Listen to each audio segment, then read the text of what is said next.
बिस्मिल्लाहिर्रहमानिर्रहीम। Programme neutrals के साथ मैं फिर हाजिर हूँ आपकी खिदमत में नाजरीन। साकिब अली साजिद और मेरे साथ हैं अमेरिका इडहाउ से डॉक्टर जुल्करनैन साजिद। नाजरीन, कल हमने इस प्रोग्राम की न्यूट्रल्स का जो हमने चैनल शुरू किया था दी न्यूट्रल्स के नाम से, हमने इसकी पहली एपिसोड रिकॉर्ड की थी, जिसमें हमने बात की थी कि जनरल बाजवा ने अमेरिका से क्या वादा किया था, अमेरिका इमरान खान से क्यों नाराज था, बाजवा किसको प्राइम मिनिस्टर बनाना चाहते थे, बिलावल अपना रेज्यूमे लेके अमेरिका में क्यों बैठे हुए हैं और ग्रेट गेम किस तरफ जा रही थी। लेकिन उससे पहले मैं और उसके अगले हवाले में हमने बात करनी थी परवेज लाई की, और ये जो पंजाब असम्बली में आज खेल तमाशा शुरू हुआ है। हम उससे पहले अनफॉर्चुनेटली इस्लामाबाद में एक सुइसाइड ब्लास्ट हुआ है। एक सुइसाइड बॉम्बर ने गाड़ी समेत इस्लामाबाद में किसी टारगेट को हिट करने की कोशिश की है। हम्म। अनफॉर्चुनेटली उसको एक हेड कांस्टेबल ने उसको इंटरसेप्ट किया है, वो बेचारे शहीद हो गए उसको रोकते हुए। पर दूसरी तरफ खुशकिस्मती की बात है कि इस्लामाबाद किसी बड़ी तबाही से बच गया और कोई बड़ा टारगेट हिट नहीं हो सका। ये बड़ा अनफॉर्चुनेट है कि ये जो टेररिज्म के सडन वाकयात पे बहुत ज्यादा राइज हो गया है, और टेररिज्म इस्लामाबाद के अंदर दोबारा होना एक बहुत बड़ा सवालिया निशान है, क्योंकि अब तक तो इस्लामाबाद को टोटल फुल प्रूफ हो जाना चाहिए था। इस्लामाबाद में अनफॉर्चुनेटली सेफ सिटी प्रोजेक्ट की भी इतनी तसल्ली बख्श सूरत हाल नहीं है। पूरे इस्लामाबाद और पिंडी में अभी तक टोटल जो बंदा कहे ना, इंच टू इंच, जिस तरह हमने बीजिंग में देखा है कि चाइना ने कवर किया है कैमरों के जरिए, इस्लामाबाद में अभी तक वैसा नहीं हुआ। ये जल्द से जल्द हो जाना चाहिए। लेकिन ये टेररिज्म का इशू ये है, इस पे अगर हम कल अगले प्रोग्राम में इस पे हम डिटेल से बात करेंगे कि क्या राइज है और इसका क्या तदारक किया जा सकता है। आज हम उसी सीरीज में तरह के चौधरी परवेज लाई अब जो गेम बनी हुई है, और चौधरी परवेज लाई ने उस वक्त भी अपने बयान में कहा कि मुझे जनरल बाजवा ने कहा कि आप इमरान खान का साथ दे। तो उन्होंने क्यों कहा था? और अब जो हो रहा है कि पंजाब असम्बली में गवर्नर ने चौधरी परवेज लाई को डी नोटिफाई कर दिया है। अब तक की जो ताजा तरीन सूरत हाल है, उनको डी नोटिफाई इसलिए किया है कि वो असम्बली तोड़ने जा रहे थे, वो असम्बली दे चुके हैं। जबकि उसके खिलाफ अक्सर मुस्लिम लीग नवाज जो है वो तहरीक अदम अतमाद लेके ही परवेज लाई के खिलाफ, उस तहरीक अदम अतमाद पर वोटिंग होना थी। वोटिंग होने से पहले इन्होंने स्पीकर ने वो गवर्नर की को जो है वो ऑर्डर को नोटिफिकेशन को मुस्तरद कर दिया। स्पीकर पंजाब असेंबली का ये कहना है कि जो सेशन जारी है जब तक ये खत्म ना हो, उसके बाद गवर्नर पंजाब नया सेशन तलब करे तो उसमें जो तहरीक अदम अतमाद पर वोटिंग होगी, उससे पहले नहीं हो सकती।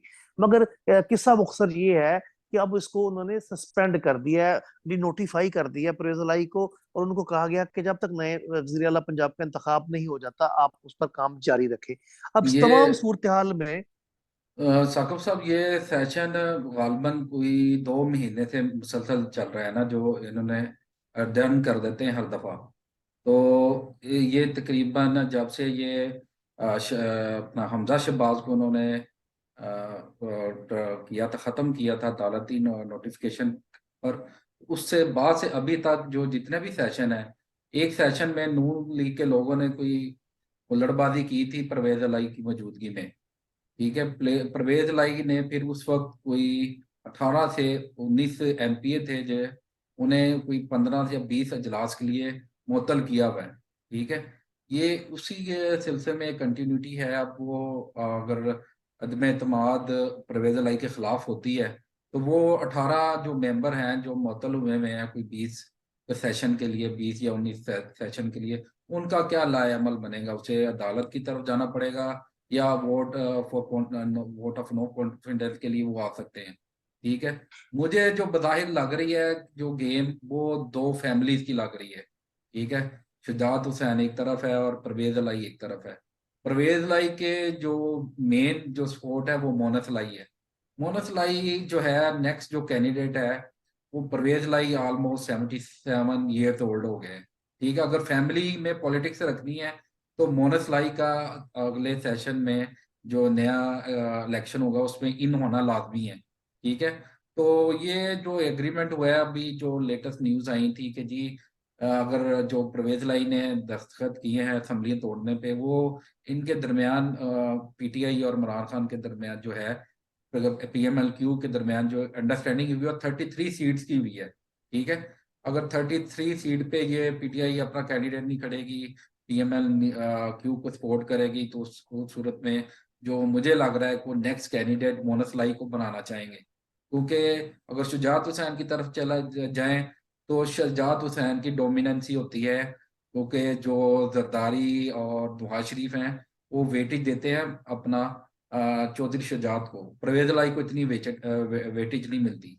अगर अभी रिसेंट देखा जाए, अगर मोनस लाई के बयान देखे जाए, तो वो बार बार अगर कम्युनिकेशन करना है स्टेब्लिशमेंट में और पीटीआई इमरान खान से मीटिंग करनी है, तो वो मोनस लाई एक्टिव है। इसका मतलब क्या है कि मोनस लाई इनका मुतवक्का उम्मीदवार होगा जो नेक्स्ट इलेक्शन होगा। सीएम के लिए ये कैंडिडेट लाएंगे क्योंकि परवेज लाई को पता है ये अगर हम ये इलेक्शन लूज करते हैं तो हम फिर वो 2008 वाली पोजीशन में आ जाएंगे, एक दो सीटें रह जाएंगी। तो ये सारी गेम चौधरी शुजात और अपना परवेज लाई के दरमियान है। मोनस लाई का जो झुकाव है इमरान खान की तरफ है। मोनस लाई समझता है तो जो यूथ का वोट है वो इमरान खान के साथ है। अगर हमने अपनी सियासत सियासत बचानी है और हम अपने आप को स्टेबल रखना है, तो हमें चौधरी शुजात से थोड़ा सा साइड पे होके अपनी सियासत इमरान खान के साथ जोड़नी होगी, जिससे हमें थोड़ी सी स्पेस मिल जाए पंजाब में, तो हम अपना पंजाब में अपनी पार्टी को मजबूत करें और जो सेंट्रल पंजाब है नून लीग को टफ टाइम दें। तो साकिब साहब, आप क्या समझते हैं, ये बात कहाँ तक दुरुस्त है कि ये जो मोनस लाई है इसका मेन रीजन ये है कि ये नेक्स्ट कैंडिडेट अपने आप को देख रहा है? वाह, ऑब्वियसली जी सियासत में जो है वो जब अब बड़े बड़े घराने के चश्मो चिराग होते हैं, वो शरीफ खानदान का हो, जरदारी खानदान का हो या चौधरी खानदान का हो, तो अपने आप को वो बतौर कैंडिडेट ही देख रहे होते हैं सीएमशिप के, प्रीमियरशिप के। मगर ये जो चौधरियों का ये जो कट्टा अब नया खुल गया ना, इसका मैं थोड़ा सा आपको बैकग्राउंड अक्सर बता दूं, बैकग्राउंड में थोड़ा सा चलते हैं हम। चौधरी खानदान है क्या? चौधरी जोहर लाई जो इनके अबाओ जदाद जद्दे अमजद हैं, वो बेसिकली पंजाब पुलिस में कांस्टेबल थे और करप्शन हम्म। एलिगेशन पर नौकरी से टर्मिनेट हुए हैं। उस दौरान उन्होंने पंजाब पुलिस से माल कमाया। फिर अयूब दौर में आपको पता लूम्स के ठेके परमिट मिला करते थे, टेक्सटाइल लूमों के। उन्होंने वो हम्म। परमिट लेके बेचना शुरू किए, कुछ ब्लैक किए, वहां से माल कमाया, पॉलिटिक्स में आ गए, बीडी मेंबर इलेक्ट हुए, अयूब को वोट दिया, वहां से माल कमाया। इस तरह से ये पॉलिटिक्स में आए। और अभी उनके करेक्टर के बारे में एक बात और है, वो फसाद खौफ खलक की वजह से यहाँ कहीं नहीं जा सकती, तो वरना वो उस बात से उनका करेक्टर बड़ा मजीद वाजे हो जाए। लेकिन चौधरी जोहरलाई ने अपने मरते हुए अपने जो बेटों को, शुजात को और अपने भतीजे को, परवेज को, ये एक ही नसीहत की थी कि बेटा जो मर्जी हो जाए, पाकिस्तान में आपको जिधर एस्टेब्लिशमेंट लेकर जाके खड़ा करे, आपने वैसे चलना है। अब उसके बाद अगर हम आगे आ जाएं, आप अगली पीढ़ी की जो तीसरी किसी पीढ़ी का मैं किस्सा और सुना देता हूँ, मोनस लाई का। 2006 में जब परवेज लाई चीफ मिनिस्टर पंजाब थे, तो मोनस लाई का कार पार्किंग में ना लाहौर गैरिजन क्लब में लाहौर कैंट में झगड़ा हो गया था। कार पार्किंग, हम्म। इनके गार्ड्स ने एक नौजवान को वहां बुरी तरह तशद्दुद का निशाना बनाया था। अब वो ये मोनस लाई की बदकिस्मती थी कि जिसको तशद्दुद का निशाना बनाया गया था, मैं तब खबर अखबार में था, क्राइम रिपोर्टिंग करता था, जिस नौजवान को तशद्दुद का निशाना बनाया गया वो बेगम साहबा मुशर्रफ का सगा भांजा था। उसके बाद की जो दास्तान है वो बकौल रावियान के कि फिर फौजियों ने इसको उठा लिया था, मोनस लाई को, इसको बरना करके इसको जिनसी तशद्दुद का भी निशाना बनाया गया था और ठीक ठाक इसकी धुलाई की गई थी। और उसके बाद जो परवेज लाई की जो वाइफ है, इसकी मोनस की जो वालदा है, वो गई थी बेगम सबा मुशर्रफ के पास, उनके पाँव में दुपट्टे रखे थे, फिर जाकर माफी मांगी थी। और फिर मोनस पाकिस्तान छोड़ के बाहर भाग गया था, काफी अरसा बाहर रहा था, साल बाद वापस आया था। हम्म। तो इन तमाम सिनेरियो में, और फिर इसमें एक चीज और आप ऐड कर लें, वो चीज ये है इनकी दिहाड़ियां और करप्शन। चौधरी खानदान शुरू से करप्ट रहा है। इनका तरीका वारदात क्या है? इनके दो तरीका वारदात है।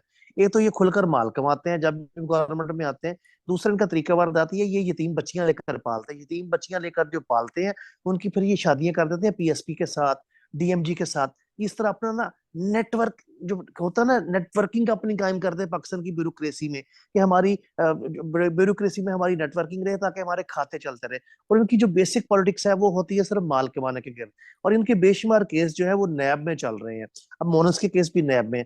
अब तमाम सूरत को समोराइज कर कर देखें तो चौधरी एक तरफ वो घाटी के किनारे खड़े हैं, इमरान खान को हम्म। छोड़ते हैं तो घाटी में गिरते हैं। अब इमरान खान की मानते हैं तो पीछे पहाड़ की सूरत में फौज खड़ी हुई है, वो उनके सर पे चढ़ी हुई है। और ऊपर दूसरा से अगर बाप की नसीहत अलहदा है कि दूसरा अगर ये मानते हैं अपना चौधरी शुजात की बात, तो ये फिर dominancy of Chaudhry Shujaat family हो जाती है। इस जो सालेक हुसैन है वो अपर हैंड पे आ जाता है। अगर ये दूसरी एक बात ये बात तो भी। एक बात तो डॉक्टर आप क्लियर कर ले, ये जो बड़े घराने होते हैं ना, शुरू से कहा जा रहा है कि शहबाज शरीफ खानदान में नवाज शरीफ में लड़ाई है, लड़ाई रहती है इख्तिदार की, तख्त का एक ही भाई होता है। और हम्म। हमारी तारीख यही है कि हमारे सबसे नेक बादशाह औरंगजेब ने सके बाप को कैद रखा था तख्त के लिए 9 साल। लेकिन हम्म। दूसरी तरफ ये भी हकीकत है कि भाई ये सब मिलकर इकट्ठा माल कमाते हैं। शुजात और हम्म। परवेज़ में जितना भी तमाशा हो, अंदर से सब एक है, मफादात एक होते हैं। मफादात हाँ। नहीं इनके, हर माफिया में मफादात एक रहते हैं। लेकिन बाज का आपके मफादात का टकराव हो जाता है, आप वक्ती तौर पर अलहदा हो जाते हैं। नो डाउट चौधरी शुजात में और परवेज लाई में इस वक्त टसल है, क्योंकि वो शुजात और सालक ये समझते हैं कि परवेज लाई में चीट कर गया है अपने बेटे मोनस का, तो उसने पॉलिटिकल कैरियर बना दिया है। हमारे बच्चे जो हैं वो टका टोकरी हो गए हैं। ये हाँ जी। मसाइल अपनी जगह है, लेकिन मिलियन डॉलर क्वेश्चन ये है कि परवेज लाई या मोनस लाई फौज को, आईएसआई को कैसे इनकार कर सकते हैं? उन्होंने उनको हम्म कहा है, वो उधर से फंसे हुए हैं। और दूसरी हम्म तरफ मोनस इस चीज को समझता है कि भाई मोनस खुद भी यंग है, उसको समझता है कि इमरान खान का यंग वोटर है, अगर मैं इमरान खान को छोड़ता हूँ हमारी सियासत हमेशा के लिए खत्म हो जाएगी। क्योंकि इमरान खान पाकिस्तान की तारीख में एक टर्निंग पॉइंट आया है कई सालों के बाद। भुट्टो के बाद अगर कोई जिस बंदे ने टोटल पॉलिटिक्स टोटल चेंज कर दिया है, पूरे निजाम को चैलेंज किया, he is Imran and only Khan. तो हम तमाम सूरत हाल में मैं फिर कहता हूँ कि भाई इमरान खान उनके लिए खाई है और पीछे फौज की सूरत में पहाड़ है। हाँ वो ना जी। इधर के तो रह गए ना दूसरा उधर के रह गए हैं। और उसमें एक दूसरा पॉइंट और भी ऐड कर ले डॉक्टर साहब, वो ये है, इमरान खान भी असम्बली तोड़ना नहीं चाहते थे। इमरान खान का सिर्फ एक सिंपल पर्पज है कि भाई ये जितने लोग हैं ना सिस्टम में, नया चीफ आया है, आर्मी चीफ जो आया है, और ये जो जनरल बाजवा की अभी तक डॉक्ट्राइन चलती आ रही है, तमाम के तमाम लोग मजीद बरहना होकर सामने आ जाएं, ताकि दूध का दूध पानी का पानी हो जाए। वो इमरान खान भी प्ले कर रहे हैं, क्योंकि जिस दिन उन्होंने तोड़नी होती है असम्बली, मुझे बताएं, तो जब चौधरी ने उनको समरी दी थी साइन करके, उसी वक्त गवर्नर को भेज के तोड़ देते। इमरान एक खान ने दो असम्बली दिन नहीं तोड़ने। उसी दिन ऐलान हो जाता जी हम असेंबली तोड़ने लगे हैं, तो एक एक नोटिफिकेशन देना था अपना, उसने फॉरवर्ड करना था गवर्नर को, ठीक है, असेंबली तहलील हो जानी थी। लेकिन असम्बली इसके उन्होंने साथ तोड़नी नहीं है। नहीं तोड़नी। दूसरा बात यह है कि अब जो है अब जो अपना अब मैं इसमें अकरम तो, अब तो थोड़ी ताजा एडवोकेट। तरीन सूरत हाल, जी जो सूरत हाल पे बात कर दूं, अब एडवोकेट अकरम की बात कर रहे हैं उस पर आते हैं। जो ताजा तरीन सूरत हाल ये है कि अब इन्होंने पाकिस्तान में ना आइन और कानून का तमाशा बना दिया है। तन आइन के मुताबिक तहरीकियात मतमाद आ तो सकती है, मगर नए इजलास में उस पर वोटिंग होगी। ये इजलास खत्म होगा, नया इजलास स्पीकर कॉल करेगा, तब उस पर वोटिंग होगी। इस पर कानूनन वोटिंग नहीं हो सकती। वो अब उसमें अगला वोटिंग तमाशा, अगला उन्होंने तमाशा वापस ये लगाया। विड्रॉ कर लिया नून लीग, अभी थोड़ी देर पहले विड्रॉ कर लिया नून लीग ने। अच्छा, मेरे लिए मैंने अगर विड्रॉ कर लिए तो उन्होंने अच्छा किया, मगर उससे हाँ, बड़ा तमाशा जो लगाया, जो उन्होंने गवर्नर से इसको डिनोटिफाई करवा दिया है वजीर आला को, वो सरासर अनकॉन्स्टिट्यूशनल नोटिफिकेशन है। वो कोर्ट में जाएगा, हट जाएगा। मगर हमारी अदालतों ने कौन सा सुबह इंसाफ कर देना, उसमें भी 4 दिन एक खूब तमाशा चलेगा, 4 दिन हीट अप रहेगा। इसमें सबका फायदा है। फौज का फायदा ये है कि भाई अभी इलेक्शन वो नहीं करवाना चाहते। मैंने कल भी प्रोग्राम में कहा था कि इमरान खान को कट टू द साइज करना चाहते हैं, क्योंकि इमरान खान पूरे सिस्टम के गले में ना हड्डी बांधकर अटक गया है। ना वो निगल सकते हैं ना उगल सकते हैं। उनको समझ नहीं आ रही क्या करें। दूसरी तरफ इमरान खान को भी पता है कि भाई अगर मैंने ये जो असेंबली की पावर से छोड़ दी, तो अभी मुझे नहीं ये छोड़ रहे, अगर बिल्कुल थोड़ी जो पावर है ये छोड़ दी, ये तो बिल्कुल खाने की पोजीशन में आ जाएंगे ना। हाँ जी। हर तरफ से मगरमच्छ होंगे, तो पीछे रह क्या जाएगा। और चौधरियों का कंसर्न ये है कि भाई अगर हम असेंबली में रहेंगे, एक तो चौधरियों ने गुजरात को बना दिया डिवीजन, और उसके लिए 100 अरब रुपए का तरक्याती बजट रखा है। भाई अगर रहेंगे तो 100 में से कुछ खाने के काबिल होंगे ना।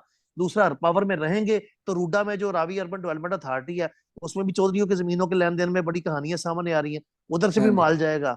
तो ये बड़ी एक चौमुखी की सूरत हाल बनी हुई है। लेकिन मैं आपको ये बताऊं, ये तमाशा ना भी ऐसे चलता रहेगा, इसने सुबह 1 2 4 दिन में हल नहीं होना। इसके जो तीनों चारों सिनेरियो ना, वो मैंने आपके सामने रख दी है। मेरा ख्याल, मुझे तो अभी इसकी इतनी समझ आती, आप इसमें कुछ ऐड करना चाहे तो आप क्या कहते हैं?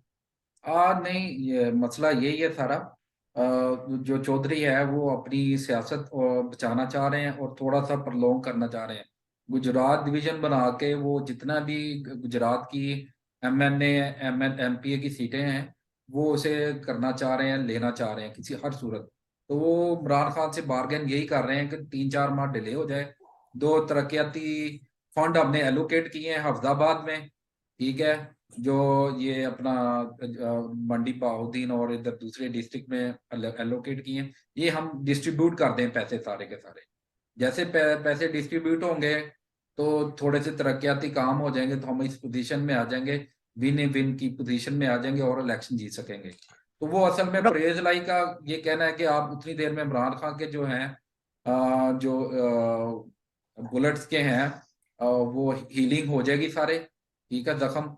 तो साथ ही इमरान खान भी जो है वो चलने फिरने के काबिल हो जाएगा और वो इलेक्शन कैंपेन में थोड़ा सा एक्टिव नजर आएगा। दूसरा ये अपना परवेज लाई का मौकफ है कि इमरान खान को इस तरह मोटिवेट किया जाए कि आप इलेक्शन में इतना अच्छा परफॉर्म नहीं करेंगे, जैसे आप ठीक होंगे, ठीक है, तो आप एक्टिव तरीके से आए।